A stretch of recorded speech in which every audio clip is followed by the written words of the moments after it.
কিংবদন্তি ভারতীয় গায়ক কিশোর কুমারের মৃত্যুবার্ষিকী উপলক্ষে শিল্পীর সেরা ৮টি রোমান্টিক গান নিয়ে আজ আলোচনা করব। Hi everyone, welcome back to my channel আঞ্জিনা আঞ্জিনিয়া। বন্ধুরা, তোমাদের সকলকে আমার এই ছোট্ট ইউটিউব চ্যানেলে স্বাগত জানাই। কিংবদন্তি গায়ক কিশোর কুমারের মৃত্যুবার্ষিকীতে আমরা তাকে স্মরণ করছি, যার কণ্ঠ বলিউডের প্রেমের এক যুগকে সংজ্ঞায়িত করেছিল। তিনি যে শুধু গায়কই ছিলেন তা নয়, তা আমরা সকলেই জানি। একাধারে তিনি গীতিকার, সুরকার, অভিনেতা, চলচ্চিত্র পরিচালক, চিত্রনাট্যকার এবং রেকর্ড প্রযোজক। সাধারণত তিনি ভারতীয় চলচ্চিত্র শিল্পের সর্বাধিক সফল এবং চলচ্চিত্রের সর্বশ্রেষ্ঠ নেপথ্য গায়ক হিসাবে বিবেচিত হন। কিশোর কুমারের 4 অদ্ভুত কাহিনী। কিশোর কুমার 4 আগস্ট 4টের সময় জন্মগ্রহণ করেন এবং তিনি চতুর্থ সন্তান। তিনি জীবনে 4টি বিয়ে করেন। চলচ্চিত্র জীবনে 4টি বাংলা চলচ্চিত্রে তিনি অভিনয় করেন। এর পাশাপাশি তিনি বেশিরভাগ কাজগুলোই মূলত রাহুল দেব বর্মন এবং বাপ্পি লাহিড়ীর সঙ্গীত পরিচালনায় করেছেন। ভারতীয় সঙ্গীত ইতিহাসে কিশোর কুমার হলেন এক উজ্জ্বল নক্ষত্রের মতো। কিশোর কুমারের সেরা 8টি রোমান্টিক গানের প্রথমটি হল মেরে সপনো কি রানী কব আয়েগি তো, আই রুত মস্তানি কব আয়েগি তো, बीते जाए जिंदगानी कब आएगी तू, चलिया तू चलिया। রাজেশ খান্না এবং শর্মিলা ঠাকুর অভিনীত আরাধনা ছবির এই গানটি সকল প্রজন্মের কাছেই স্মরণীয়। দ্বিতীয় গানটি হল जाने जा ढूंढता फिर रहा हूँ तुम्हें रात दिन, मैं यहाँ से वहाँ, मुझको आवाज दो, चुप गए हो सनम, तुम कहाँ मैं यहाँ, तुम कहाँ मैं यहाँ। কিশোর কুমারের এখন পর্যন্ত সবচেয়ে জনপ্রিয় এবং রোমান্টিক গানগুলোর মধ্যে এটি একটি। এই গানটি রণধীর কাপুর এবং জয়া বচ্চন অভিনীত জওয়ানি দিওয়ানি ছবির। তৃতীয় গানটি হল एक लड़की भीगी भागी सी, सोती रातों में जागी सी, मिली एक अजनबी से, कोई आगे न पीछे, तुम ही कहो ये कोई बात है। শিল্পীর অন্যতম সেরা রোমান্টিক গান এটি। ক্লাসিক চলতি কা নাম গাড়ি ছবির গান এটি।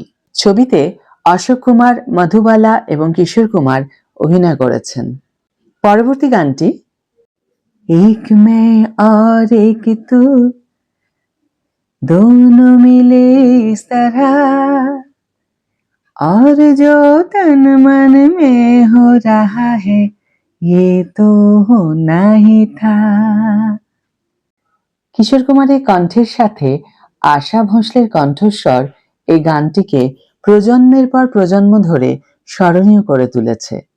এই গানটি ঋষি কাপুর এবং নিতু সিং অভিনীত খেল খেল মে ছবির। এর পরবর্তী গান রূপ তেরা মস্তানা, প্যার মেরা दीवाना, रूप तेरा मस्ताना, प्यार मेरा दीवाना, भूल कोई हमसे ना हो जाए। আরাধনা ছবির এই গানটি আবেগঘন এবং খুবই রোম্যান্টিক। শর্মিলা ঠাকুর এবং রাজেশ খান্না গানটি এবং কথার প্রতি পূর্ণ ন্যায় বিচার করেছেন। এর পরের গানটি हमें तुमसे प्यार कितना ये हम नहीं जानते, मगर जी नहीं सकते तुम्हारे बिना। हमें तुमसे प्यार। কুদরত ছবির এই গানটি প্রাণবন্ত এবং কিশোর কুমারের কণ্ঠে শ্রোতাদের উপর এক চৌম্বকীয় প্রভাব ফেলে। এর পরের গানটি তুম আ গয়ে হো নূর আ গয়া হ্যায় नहीं तो चिरागों से लौट जा रही थी। এই গানটি সুচিত্রা সেন এবং সঞ্জীব কুমার অভিনীত আঁধি ছবির। কিশোর কুমার এবং লতা মঙ্গেশকর এই গানের মাধ্যমে স্বামী স্ত্রীর মধ্যে আবেগকে সুন্দরভাবে প্রকাশ করেছেন। শেষ গানটি হলো भीगी भीगी रातों में मीठी मीठी बातों में ऐसी बरसात में कैसा लगता है, हाँ ऐसा लगता है तुम बन के बदल मेरे बदन को भिगो के मुझे छेड़ रहे हो, छेड़ रहे हो। কিশোর কুমার এবং লতা মঙ্গেশকরের গাওয়া গানটি এখনো পর্যন্ত বর্ষার খুবই প্রিয়। কিশোর কুমার বিভিন্ন ভারতীয় ভাষায় গান গেয়েছিলেন, যার মধ্যে বাংলা, হিন্দি, মারাঠি, অসমিয়া, গুজরাটি, কন্নড়, ভোজপুরি, মালায়ালাম, ওড়িয়া এবং উর্দু। এছাড়াও তিনি তার ব্যক্তিগত গান সংকলনেও বিভিন্ন ভাষায় গান গেয়েছেন। বিশেষত তার বাংলায় গাওয়া গানগুলি সর্বকালের ধ্রুপদী গান হিসাবে বিবেচিত হয়েছে। তিনি ৮ বার শ্রেষ্ঠ পুরুষ নেপথ্য গায়কের জন্য ফিল্মফেয়ার পুরস্কার জিতেছেন এবং একই বিভাগে সর্বাধিক ফিল্মফেয়ার পুরস্কার বিজয়ের রেকর্ডও করেছেন। তাকে মধ্যপ্রদেশ সরকার কর্তৃক লতা মঙ্গেশকর পুরস্কার প্রদান করা হয় এবং তার নামে হিন্দি চলচ্চিত্রে অবদানের জন্য কিশোর কুমার পুরস্কার প্রদান চালু করা হয়।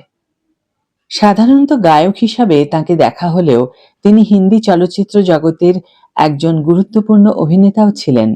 তার অভিনীত বিখ্যাত কয়েকটি হাস্যরসাত্মক চলচ্চিত্রের মধ্যে রয়েছে বাপ রে বাপ 1955 সালে রিলিজ করে, চলতি কা নাম গাড়ি 1958 সালে রিলিজ করে, হাফ টিকিট 1962 সালে রিলিজ করে, পড়োসন 1968 সালে রিলিজ করে, হাঙ্গামা 1971 সালে রিলিজ করে, প্যার দিওয়ানা 1973 সালে রিলিজ করে, বাড়তি কা নাম দাড়ি 1974 সালে রিলিজ করে। এছাড়া অন্যান্য চলচ্চিত্রের ভিতরে রয়েছে নকরি, বন্দি, দূর গগন কি ছাঁও মে, দূর কা রাহি প্রভৃতি। তবে তিনি তার প্রথম জীবনে গায়ক হিসেবে ততটা সাফল্য অর্জন করতে পারেননি যতটা তার পাওয়া উচিত ছিল। তবুও তিনি অভিনেতা হিসাবে যথেষ্ট সুনাম ও মর্যাদা লাভ করেছিলেন। তিনি সুদক্ষ অভিনেতা হওয়া সত্ত্বেও অভিনয় বস্তুটি অতটা পছন্দ করতেন না। তার সবচেয়ে প্রিয় জিনিস ছিল সঙ্গীত। হিন্দি চলচ্চিত্রের সঙ্গীতের উপর তার প্রভাব এখনো বিরাট ব্যাপক।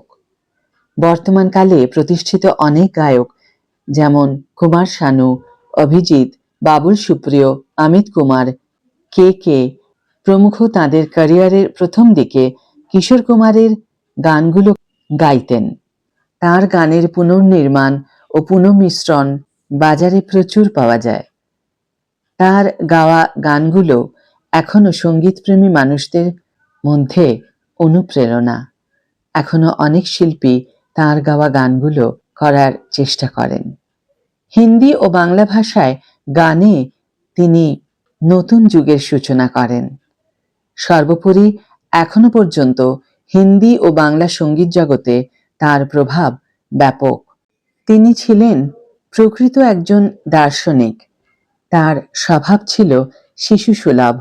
কিন্তু তিনি জীবনকে এমনই এক দৃষ্টিভঙ্গি দিয়ে দেখতে শিখিয়েছেন যার ফলে তার সঙ্গীত অমর হয়ে গিয়েছে।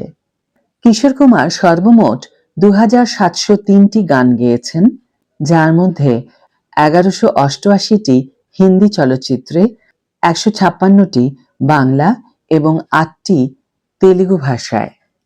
1987 সালের 13ই অক্টোবর মাত্র 58 বছর বয়সে ভারতের এই জনপ্রিয় শিল্পীর জীবনাবসান ঘটে হৃদরোগে আক্রান্ত হয়ে। তার সেই শূন্য জায়গা আজও পূর্ণ হয়নি, আর কোনোদিন পূরণ করা যাবেও না। তার প্রতি অপরিসীম শ্রদ্ধা জানিয়ে আজকের ভিডিও এখানেই শেষ করছি বন্ধুরা। ভিডিওটি যদি ভালো লেগে থাকে তাহলে অবশ্যই একটি ছোট্ট করে লাইক দিও, শেয়ার করো বন্ধুদের সাথে, কমেন্ট করে জানিও তোমাদের মতামত। যারা এখনো আমার চ্যানেলটিকে সাবস্ক্রাইব করনি তারা অবশ্যই চ্যানেলটিকে সাবস্ক্রাইব করে আমার পাশে থেকো, আর যারা অলরেডি সাবস্ক্রাইব করে দিয়েছো তাদের জন্য আমার অনেক ভালোবাসা এবং অনেক ধন্যবাদ। আজ তাহলে বিদায় বন্ধু, দেখা হবে পরের ভিডিওতে। ভালো থেকো, সুস্থ থেকো, সঙ্গে থেকো।